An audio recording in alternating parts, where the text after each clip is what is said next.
কাল কিয়ামতের ময়দানে আল্লাহ পাক রব্বুল আলামিন মারিয়াম মারিয়াম বলে ডাক দিবে। মারিয়াম মারিয়াম বলে যখন ডাক দিবে, হাজার হাজার মারিয়াম আল্লাহর সামনে উপস্থিত হবে। তখন আল্লাহ বলবে, আমি তো এইসব মারিয়ামকে ডাকি নাই, আমি তো ডেকেছি হযরতে ঈসা আলাইহিস সালামের মাকে। আমি তো তোমাদেরকে ডাকি নাই, আমি তো ডেকেছি হযরতে ঈসা আলাইহিস সালামের মা মারিয়ামকে। তখন হযরতে ঈসা আলাইহিস সালামের মা সামনে গিয়ে আসবে। সামনে গিয়ে আসার পর ওই মা জান্নাতি হবে। তখন ওই মেয়েরা যাদের নাম মারিয়াম ছিল তারা একটু মন খারাপ করবে। তখন আল্লাহ বলবে, ও আমার বান্দিরা, তোমরা মন খারাপ করিও না। তোমরা যারা মারিয়াম নামে নাম রেখেছ, আজকে আমি মারিয়াম আলাইহিস সালামকে উসিলা করে তোমাদের এই নামের কারণে তোমাদেরকেও আমি মাফ করে দিলাম। সুবহান। এক নম্বরে আল্লাহ পাক রব্বুল আলামিন যে কর্তব্য আমাদেরকে দিয়েছেন সেটা হচ্ছে আমাদেরকে যোগ্য পিতামাতা নির্বাচন করা। অর্থাৎ দিনদার একজন ভালো পাত্র দেখে আপনার মেয়েটাকে পাত্রস্থ করবেন। একটা নামাজি দেখে, একটা আমলদার ছেলে দেখে আপনার মেয়েটাকে হাতে তুলে দিবেন। আল্লাহ রাসূল বলছে, কারো যদি একটা মেয়ে হয়, ওই মেয়েটাকে যদি সুন্দরভাবে লালন পালন করে, তাকে মানুষের মতো মানুষ করে, কোরআন শিখায়, হাদিস শিখায়, পর্দা শিখায়, নামাজ শিখায়, নামাজ শিখানোর পর সে তাকে উপযুক্ত একটা নামাজি, উপযুক্ত একটা দিনদার পাত্র দেখে পাত্রস্থ করলো, কাল কিয়ামতের ময়দানে ওই ব্যক্তি আমার সাথে একসাথে জান্নাতে থাকবে।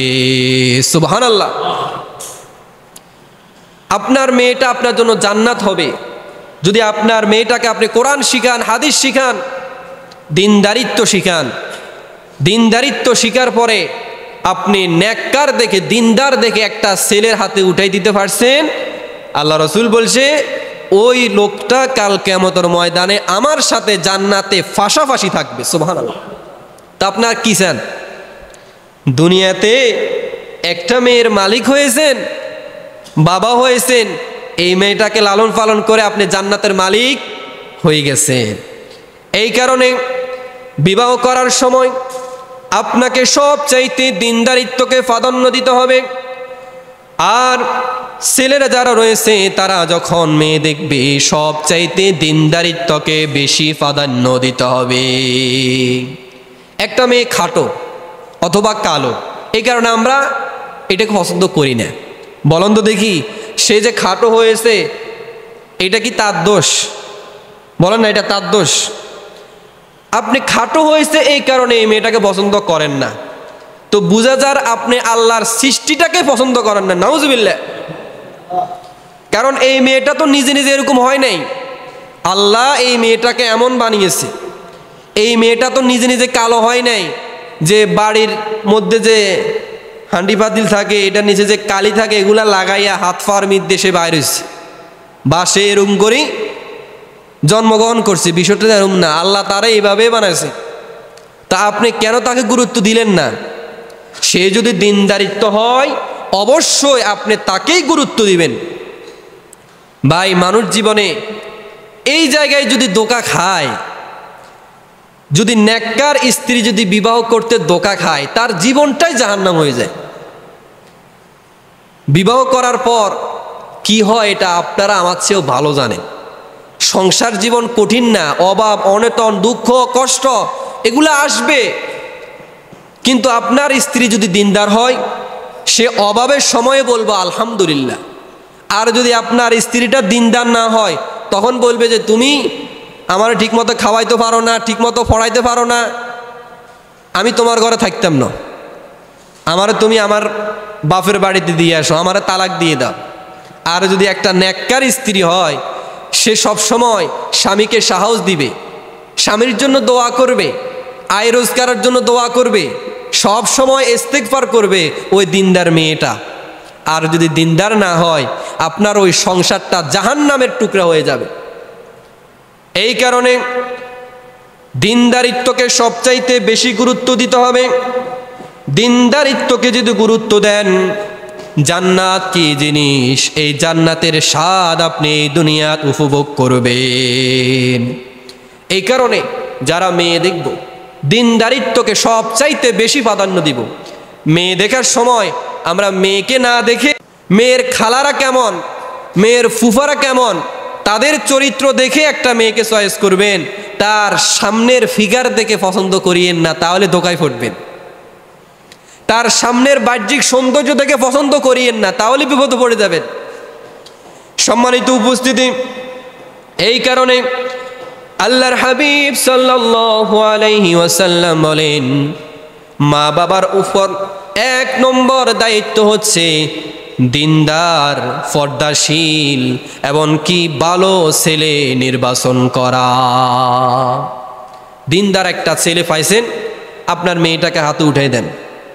দিনদার একটা মেয়ে পেয়েছেন, আপনি তার হাতে উঠান, ইনশাল্লাহ আল্লাহই বরকত দিবে। ওই নামাজি ব্যক্তি কোনো সময় আপনার মেয়েকে কষ্ট দিবে না। আমরা মনে করি যে মেয়ের স্বামীর অঢেল টাকা পয়সা থাকলে মনে শান্তি। আমরা অনেক সময় ফেসবুকে দেখি যে একটা মেয়ে তার বাবা খুব পছন্দ করে একটা বড়লোক ঘরের ছেলের কাছে হাতে উঠে দিয়েছে। ওই ছেলেটা রাত্রিবেলা মদ খায় আসে, ওই মেয়েটাকে মারে, ওই মেয়েটার উপর অত্যাচার করে। আপনি দেখে দিছেন টাকা, এই কারণে টাকা পাইছেন, দিনদারিত্ব ফান নেই। এই কারণে আপনার মেয়েটা একটা দিনদার ছেলের হাতে উঠাইয়া দেন, একটা নামাজি ছেলের হাতে উঠাইয়া দেন।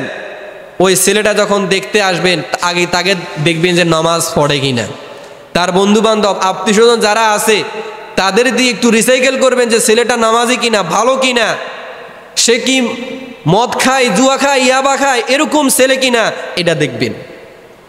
টাকা পয়সা দেখে মেয়েটাকে ডাকাইতের হাতে উঠাইয়া দিন না, তাহলে ওই মেয়েটা তার সংসারটা জাহান্নামের টুকরা হয়ে যাবে।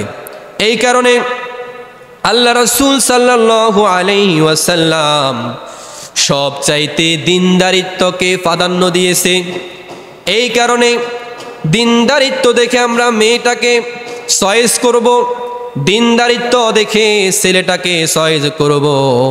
এই ছেলেটাই দুনিয়া এবং আখিরাতে কল্যাণ হবে, এই মেয়েটাই দুনিয়া এবং আখিরাতে নাজাতের কারণ হয়ে যাবে। এই কারণে 1 নম্বর মা বাবার উপর কর্তব্য সৎ পাত্র দেখে পাত্রস্থ করা, একটা দিনদার মেয়ে দেখা, একটা দিনদার ছেলে দেখা 1 নম্বর। 2 নম্বরে আল্লাহর হাবিব সাল্লাল্লাহু আলাইহি ওয়াসাল্লাম বলেন, আপনি যখন দিনদারিত্ব দেখে বিবাহ করেছেন, বিবাহ করার পর আল্লাহ পাক রব্বুল আলামিন আপনাকে যদি সন্তান দেয়, আল্লাহ রাসূল সাল্লাল্লাহু আলাইহি ওয়াসাল্লাম বলেন 2 নম্বরে মা বাবার দায়িত্ব হচ্ছে ওই ছেলেটার কানে আজান দেওয়া। আজান দিতে হবে, তাকে জানিয়ে দিতে হবে যে তুমি মুসলমানের ঘরে জন্মগ্রহণ করছো। আমাদের হিন্দু সম্প্রদায় যারা রয়েছে তারা দেখবেন লুলু দেয় না? তা আমরা যারা মুসলিম, আমরা ওই ছেলেটার, ওই মেয়েটার কানে আমরা আজান দিব। কি দিব? আজান দিব। এটা কিন্তু নবীজির সুন্নত। আমি কিন্তু হাদিসের বাইরে কথা বলতেছি না, হাদিসটা শুনেন।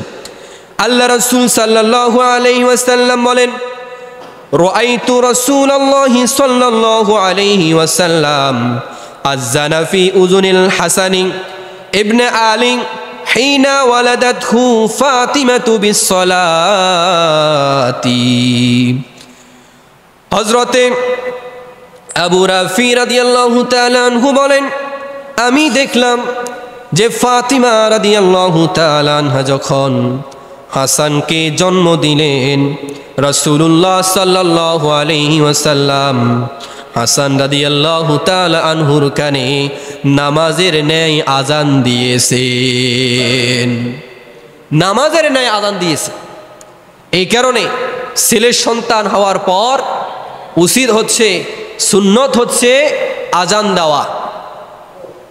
আপনি যদি পুরুষ হন, আপনি যদি আজান পারেন, তাহলে তার কানে আজান দিয়ে দিবেন। সবচাইতে উত্তম হচ্ছে তার বাবা অথবা তার দাদা অথবা তার ভাই অথবা তার চাচা, এরকম যারা আছে, অর্থাৎ তার নিকট যারা আত্মীয়, তারাই ওই ছেলে মেয়েদের কানে আজান দিবে। কোনো হুজুর ভাড়া করা লাগবে না। হুজুর ভাড়া করলে তো কিছু খরচও আছে। এখন আমি চাইতেছি আপনারা খরচ থেকে যেন বাঁচেন। এই কারণে 2 নম্বর দায়িত্ব হচ্ছে ছেলে মেয়ের কানে কি দেওয়া? আজান দেওয়া। এবার আজান দেওয়ার পর ওই ছেলেটা যখন এই দুনিয়াতে আসছে, তার সাথে পেটে থাকাকালীন তার যে নাড় রয়েছে, এটা মায়ের নাড়ের সাথে সম্পর্ক ছিল, সেখান থেকে সে খাবার দাবার পেত। এখন দুনিয়াতে আসার পরে তো তার সেই সিস্টেম নাই। এখন তার মুখে খাবার দিতে হবে। তো মুখে খাবার দেওয়ার জন্য সর্বপ্রথম আল্লাহ রসুল সাল্লাল্লাহু আলাইহি সাল্লাম বলেন, ওই ছেলেটার মুখে তোমরা খেজুর অথবা মধুর যে রয়েছে এগুলা তোমরা তাদের মুখে দাও। সর্বপ্রথম খেজুর সাবাইয়া, খেজুরে যে আটি রয়েছে, আটিটা ফালাইয়া আপনি একদম নরম করে, সেখানে দেখবেন নরম একটা আবরণ রয়েছে, সেটা ফেলে দিয়ে আপনি একদম পাতলা যে আবরণটা, এটা তার মুখে দেন। একদম নরম করে তার মুখে দেন, হালকাভাবে দেন। যদি আপনার গরম মধু থাকে, এই মধু দেন। এটাকে বলা হয় তাহনিক। এই তাহনিক করাও সুন্নত। এই তাহনিক করবে কারা? তাহনিক করবে তার বাবা, তাহনিক করবে একজন দিনদার আল্লাহওয়ালা, যার জবানে সবসময় কোরআনের তেলাওয়াত থাকে, যার জবানে সবসময় যে দিনদার। এই তাহনিক করার কারণে ওই ছেলেটার কল্যাণ এবং নাজাত আল্লাহ রসুল বলেছে। এই কারণে 3 নম্বর সুন্নত হচ্ছে তাহনিক করা। 4 নম্বর আল্লাহ রসুল সাল্লাল্লাহু আলাইহি সাল্লাম বলেন, কোনো ছেলে মেয়ে যখন জন্মগ্রহণ করবে, তার অর্থবোধক একটা সুন্দর নাম রাখা। সুন্দর দেখে একটা অর্থবোধক নাম রাখা। আল্লাহ রসুল সাল্লাল্লাহু আলাইহি ওয়াসাল্লাম বলেন, যদি আপনি সুন্দর দেখে একটা নাম তার রাখেন, তাহলে ওই নামের যে একটা প্রভাব তার মধ্যে আসর করবে। সুন্দর দেখে একটা নাম, যেই নামের অর্থ আছে, অর্থাৎ সুন্দর দেখে একটা নাম, রহমান, আব্দুর রহমান, তারপরে আলী, ওসমান, এভাবে সাহাবী যারা, এদের নাম রাখার চেষ্টা করবেন। এদের গুণ ভালো ছিল না খারাপ ছিল? আলী রাদিয়াল্লাহু তাআলা আনহু কেমন মানুষ ছিল? ওমর রাদিয়াল্লাহু তাআলা আনহু কেমন মানুষ ছিল? আপনি কি চান না যে আপনার ছেলেটা ওমরের মতো হোক? আপনি কি চান না আপনার ছেলেটা আলীর মতো হোক? আলীকে বলা হতো যে, রাসূল সাল্লাল্লাহু আলাইহি সাল্লামকে বলা হতো জ্ঞানের সাগর। কি বলা হতো? জ্ঞানের সাগর। আর আলী রাদিয়াল্লাহু তাআলা আনহুকে বলা হতো জ্ঞানের দরজা। অর্থাৎ ওই সাগরে প্রবেশ করার জন্য একটা দরজা দরকার, সেই দরজাটা হলো কে? আলী। এই কারণে আলী রাদিয়াল্লাহু তাআলা আনহু, এই চরিত্রের কোয়ালিটি যদি আপনি চান, এই চরিত্র যদি আপনার ছেলের মধ্যে চান, তাহলে আপনার ছেলেটার নাম রেখে দেন আলী। তাহলে আপনার ছেলেটার নাম রেখে দেন আবু বকর। আপনার ছেলেটার নাম রেখে দেন উসমান। আল্লাহ পাক রব্বুল আলামিন উসমান রাদিয়াল্লাহু তাআলা আনহুকে যেভাবে দুনিয়াতে অঢেল সম্পত্তি, টাকা পয়সা দিয়েছিল, কিন্তু তো ইনি একবারের জন্য আল্লাহকে ভুলে যান নাই। হয়তোবা আল্লাহ পাক রব্বুল আলামিন আপনার ছেলেকেও সেই গুণগুলা দিয়ে দিবে। কাল কিয়ামতের ময়দানে আল্লাহ পাক রব্বুল আলামিন মারিয়াম মারিয়াম বলে ডাক দিবে। মারিয়াম মারিয়াম বলে যখন ডাক দিবে, হাজার হাজার মারিয়াম আল্লাহর সামনে উপস্থিত হবে। তখন আল্লাহ বলবে, আমি তো এইসব মারিয়ামকে ডাকি নাই, আমি তো ডেকেছি হযরতে ঈসা আলাইহিস সালামের মাকে। আমি তো তোমাদেরকে ডাকি নাই, আমি তো ডেকেছি হযরতে ঈসা আলাইহিস সালামের মা মারিয়ামকে। তখন হযরতে ঈসা আলাইহিস সালামের মা সামনে গিয়ে আসবে। সামনে গিয়ে আসার পর ওই মা জান্নাতি হবে। তখন ওই মেয়েরা যাদের নাম মারিয়াম ছিল তারা একটু মন খারাপ করবে। তখন আল্লাহ বলবে, ও আমার বান্দিরা, তোমরা মন খারাপ করিও না। তোমরা যারা মারিয়াম নামে নাম রেখেছ, আজকে আমি মারিয়াম আলাইহিস সালামকে উসিলা করে তোমাদের এই নামের কারণে তোমাদেরকেও আমি মাফ করে দিলাম। সুবহান। তাহলে চিন্তা করেন, একটা নামের কারণে কাল কিয়ামতের ময়দানে আপনি নাজাত পেয়ে যাবেন। আর আপনি যদি নাজাত পান তাহলে আপনার মা বাবাকে আপনি নাজাত দিতে পারবেন। এই কারণে আমাদের মেয়েদের, আমাদের ছেলেদের অর্থবোধক নাম রাখবো, যেই নামের একটা অর্থ আছে। সম্মানিত উপস্থিতি, 4 নম্বর সুন্নত হলো অর্থবোধক একটা নাম রাখা। আর 5 নম্বর সুন্নত হলো সন্তানের জন্য, ওই সন্তান যখন জন্মগ্রহণ করবে তার জন্য আকিকা করা। ওই সন্তানের জন্য কি করা? বলেন না, কি করা? আকিকা করা। আকিকা আপনি কিভাবে করবেন? আল্লাহ রাসূল সাল্লাল্লাহু আলাইহি ওয়াসাল্লাম বলেন, কোন ছেলে মেয়ে যখন জন্মগ্রহণ করবে, জন্মের যখন 7 দিন হবে, তখন যদি ওইটা ছেলে হয়, ছেলের পক্ষ থেকে 2টা পশু তোমরা আকিকা দিবে। 2টা ছাগল, তোমরা ছাগল হতে পারে, মেষ হতে পারে, দুম্বা হতে পারে, ছেলের পক্ষ থেকে 2টা। আর মেয়ে যদি হয়, মেয়ের পক্ষ থেকে 1টা দিতে হবে। মেয়ের পক্ষ থেকে কয়টা? 1টা। সম্মানিত উপস্থিতি, এই কারণে এই আকিকা করবেন। এই আকিকার ফজিলত হচ্ছে, এই আকিকার কারণে আপনার ছেলের উপর যে আফত বিপদ মুসিবত আসবে, এই আকিকার কারণে আল্লাহ তাআলা দূর করে দিবে। সুবহানাল্লাহ। এই আকিকার কারণে দূর করে দিবে। আর এই আকিকার মাংস সবাই খেতে পারবে। একটা মাসলা শুনেন, এই আকিকার গোশত সবাই খেতে পারবে, তার পরিবার পরিজন, মা বাবা সবাই খেতে পারবে, কোনো সমস্যা নেই।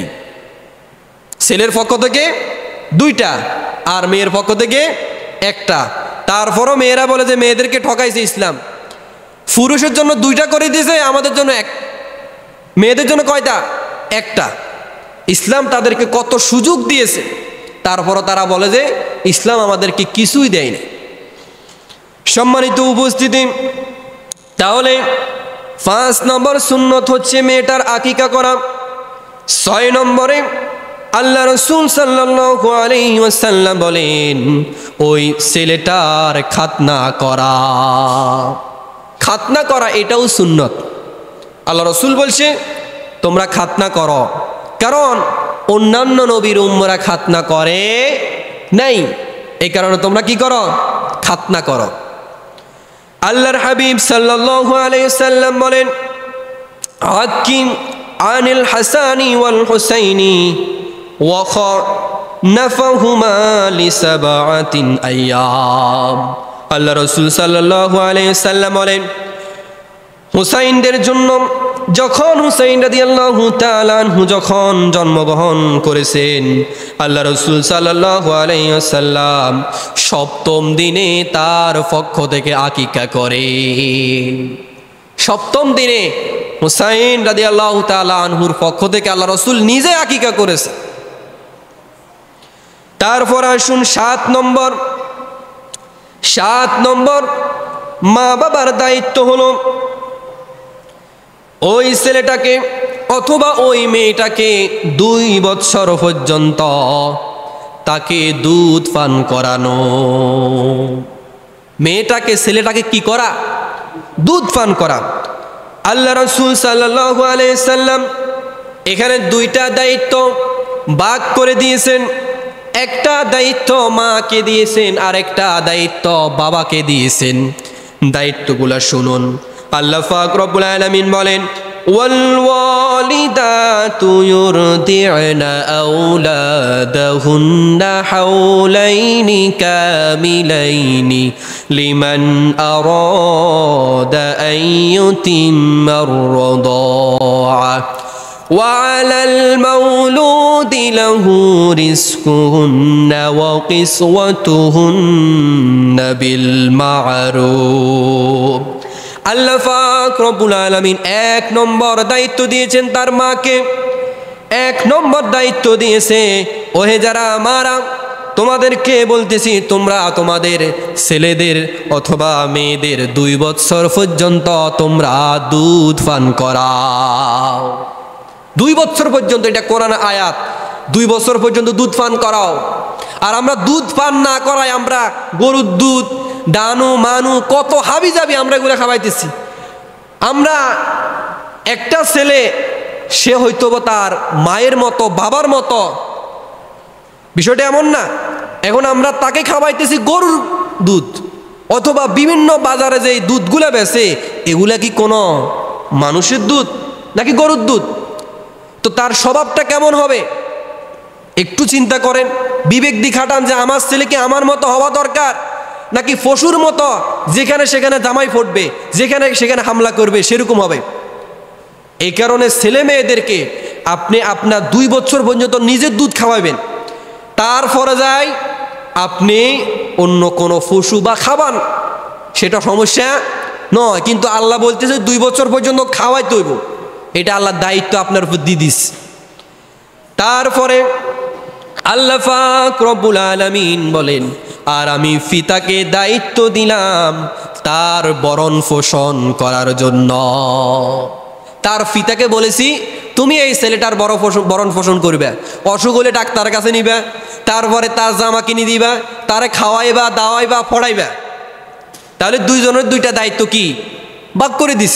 মারে বলতেছে দুধ খাওয়াও, আর বাবার বলতেছে যে তার ভরণ পোষণ দাও, তার বিপদ আপদ, তার খাওয়া দাওয়া, তার পোশাক আদি তুমি এগুলা মেনটেন করবে। 2 জনের 2 দায়িত্ব দেওয়া হয়ে গেছে।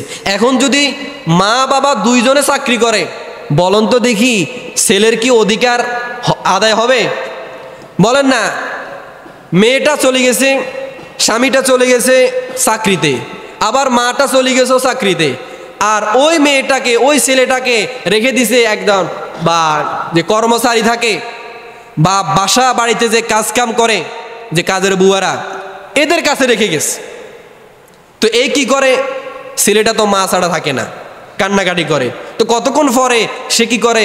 এই দুধ অথবা যে কোনো এই তরালো বা এই প্যাকেটের যে দুধগুলা, এগুলা সে কতক্ষণ পরে ওই ছেলেটাকে খাওয়াইতেছে, তার সাথে সাথে থাকতেছে।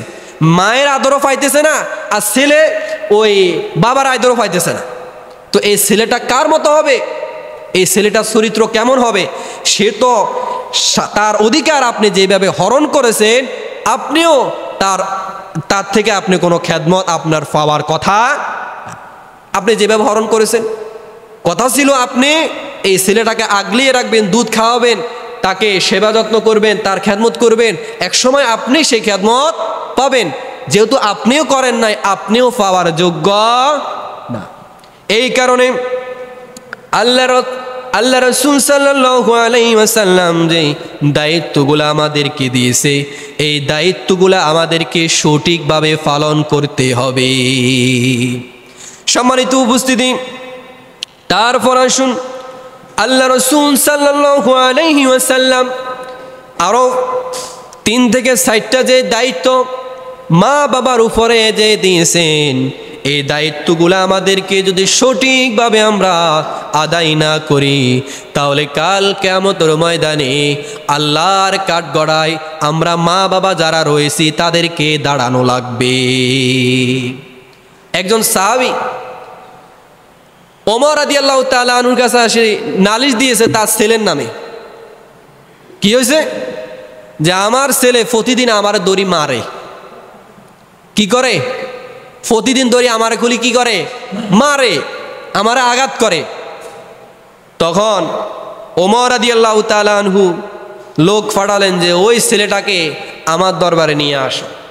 সে কেন তার মাকে, সে কেন তার বাবাকে এইভাবে মারতেছে, এটার কারণ কি, তার বিচার হবে। তাকে ডেকে নিয়ে আসো। একজন সাহাবী গেলেন তাকে ডাকানোর জন্য। ওই ছেলেটা উমর রাদিয়াল্লাহু তাআলা আনহুর কাছে এসে বললেন, ওহে আমিরুল মুমিনিন, আমার বাবার উপর আল্লাহ পাক রব্বুল আলামিন যে দায়িত্বগুলা দিয়েছে আমার উপর, যে দায়িত্বগুলো আদায় করার কথা বলেছেন, আমার মা বাবা আমার উপরে একটা দায়িত্ব পালন করে নাই। আল্লাহ দায়িত্ব দিয়েছে একটা দিনদারিত্ব মেয়ে দেখে বিবাহ করার, কিন্তু আমার বাবা এমন একটা মেয়েকে বিবাহ করেছে, সে হচ্ছে নর্তকী, সে হচ্ছে বেশ্যা। এরকম একটা মেয়েকে কি করছে, বিবাহ করছে। তারপরে বলছে যে আমার সুন্দর একটা নাম রাখবেন নাই, কিন্তু সে আমার সুন্দর একটা নাম রাখে নাই। বলছে আমারে 2 বছর পর্যন্ত দুধ খাওয়ানোর জন্য, কিন্তু আমার মা আমার বাবা দায়িত্ব পালন করে নাই। আল্লাহ বলছে ভরণ পোষণ দেওয়ার জন্য, কিন্তু আমার বাবা আমার পিছনে ভরণ পোষণ দেয় না। তো আপনি বলেন তো দেখি, আমার বাবা যে আমার অধিকার নষ্ট করেছে, আজকে কি সে আমার খেদমত পাওয়ার যোগ্য? তখন ওমর রাদিয়াল্লাহু তাআলা আনহু বলতেছে, তুমি যেইভাবে তোমার সন্তানের অধিকার নষ্ট করেছ, আজকে তোমার সন্তান তোমার অধিকার হরণ করেছে। এইটাই বিচার, এটাই কি বিচার। বিচার আল্লাহর পক্ষ থেকে হয়ে গেছে। আপনি ছেলের সুন্দর নাম রাখবেন না, আপনি ছেলেকে সেইভাবে মানুষ করবেন না, এই ছেলে বড় হয়ে আপনাকে বৃদ্ধাশ্রমে নিয়ে রাখি আসবে, সেও আপনার খেদমত করবে না। সম্মানিত উপস্থিতি, আজকে আমরা মা বাবার উপর দায়িত্ব, এই দায়িত্বর মধ্যে আমরা 7টা দায়িত্ব পর্যন্ত আমরা শুনলাম। ইনশাল্লাহ আরও 3টা দায়িত্ব মা বাবার উপরে রয়েছে। ইনশাল্লাহ আমরা আগামী সোমবার আল্লাহ যদি হায়াত দেয়, ইনশাল্লাহ আমরা বাকি যে 3টা আরও ইনশাল্লাহ ব্যাখ্যা বিশ্লেষণ করে আমরা ইনশাল্লাহ জানার চেষ্টা করব।